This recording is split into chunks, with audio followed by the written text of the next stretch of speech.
Je vais vous présenter ici le sous-espace vectoriel, un sous-espace vectoriel engendré par une partie de E. E est un R espace vectoriel. Donc, définition.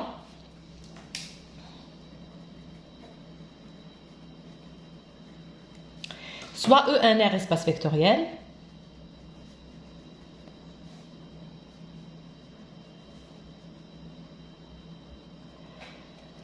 et X une partie de E.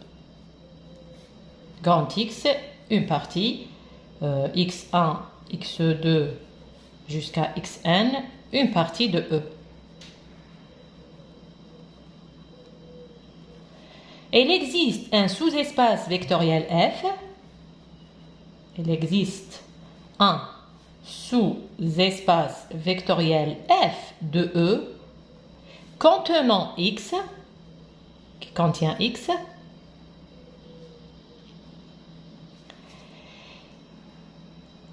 et le plus petit possible pour l'inclusion F est le plus petit sous-espace vectoriel qui contient X au sens de l'inclusion, qui est le plus petit sous-espace,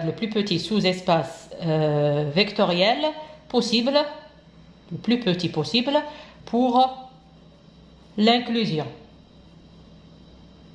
Autrement dit, le F, c'est l'intersection de tous les sous-espaces vectoriels de E qui contient cette partie X. Fi, sous-espace vectoriel de E contenant X. Je répète, on a E est un R espace vectoriel et X une partie à un élément de E. Alors, il existe, on peut trouver le plus petit sous-espace vectoriel qui contient cette partie. C'est-à-dire, ce sous-espace vectoriel, je prends l'intersection de tous les sous-espaces vectoriels qui contient cette partie X. F est appelé, le plus petit, est appelé le sous-espace vectoriel engendré par cette partie X. F est appelé le sous-espace vectoriel engendré par X. Notez F engendré par X, c'est-à-dire engendré par X1, X2 jusqu'à Xn. C'est très important ces deux crochets pour mentionner on appelle ça famille génératrice. C'est une famille génératrice de F.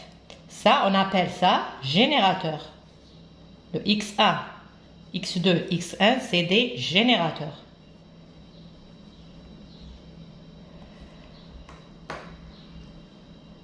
Alors, en pratique, quand on a un sous-espace vectoriel qui est engendré par une partie de vecteurs, quel que soit un élément, puisqu'on a pris X, je peux prendre X comme ça, quel que soit X dans F, quel que soit un élément de F, cet élément s'écrit comme combinaison linéaire de ces éléments de la partie de la famille génératrice. Donc, quel que soit X dans F, il existe lambda 1, lambda 2 jusqu'à lambda n, tel que X est égal lambda 1 X1 plus lambda 2 X2 plus jusqu'à lambda n Xn. C'est-à-dire chaque élément de F s'écrit comme combinaison linéaire des éléments de cette partie génératrice. Les lambda I sont des scalaires dans R. Je vais vous écrire chaque élément de F s'écrit comme combinaison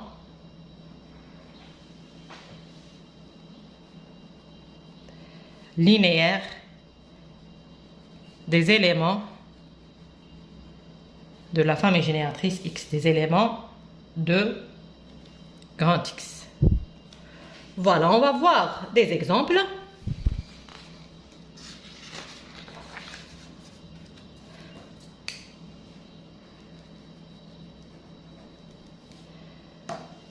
Donnez une famille génératrice de F.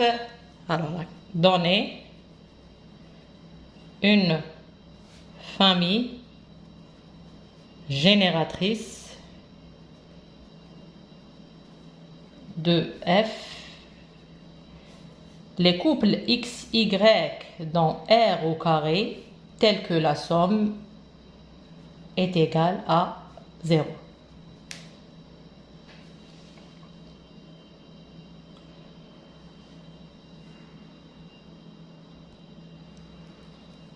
Donc un autre sous-espace, donc G.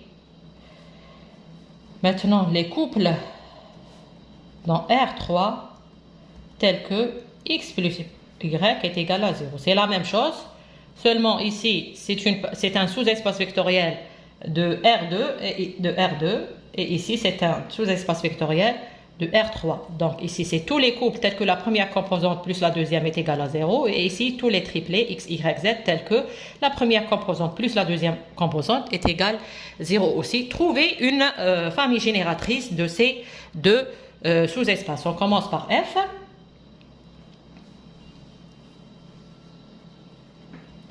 Alors les X, Y dans R au carré avec l'équation X plus Y est égal à 0. Donc ici on prend l'équation, je peux écrire X en fonction de Y. Donc X est égal à moins Y. Donc F, alors soit je prends en fonction de X, soit en fonction de Y. Alors soit je laisse le X et j'écris le Y en fonction de X, donc moins X, ou bien j'écris ici moins Y et Y quand vous voulez, X dans R, et je vais faire sortir le X comme facteur,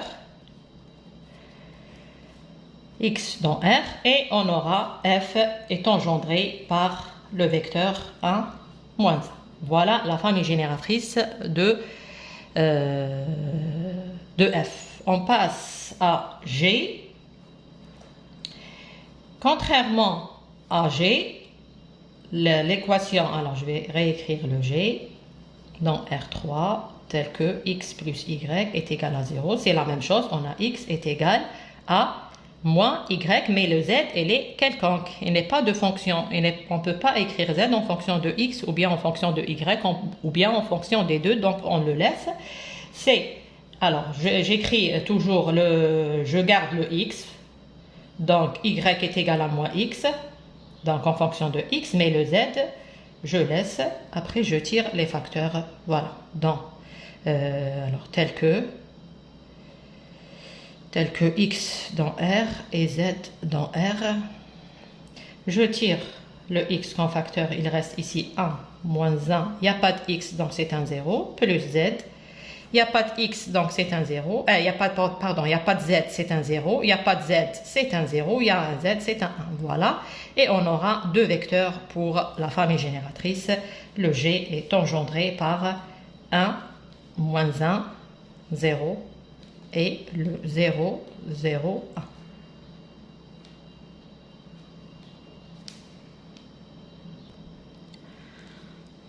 1. Donc voilà, donc ici, pour F, si je prends n'importe quel élément de F, s'écrit comme combinaison linéaire du seul vecteur qu'on a trouvé ici. Par exemple, si vous prenez 2 moins 2, c'est un élément de F. Le 2 moins 2 s'écrit comme 2 fois le générateur 1 moins 1. Et ici aussi, si on prend un élément dans G, n'importe quel élément, on garde le 2, donc 2 moins 2, n'importe quel élément ici, 7 par exemple, s'écrit comme combinaison linéaire de ces deux vecteurs. Donc s'écrit comme 2 fois 1 moins 1, 0, plus 7 fois 0, 0, 1. Voilà les générateurs.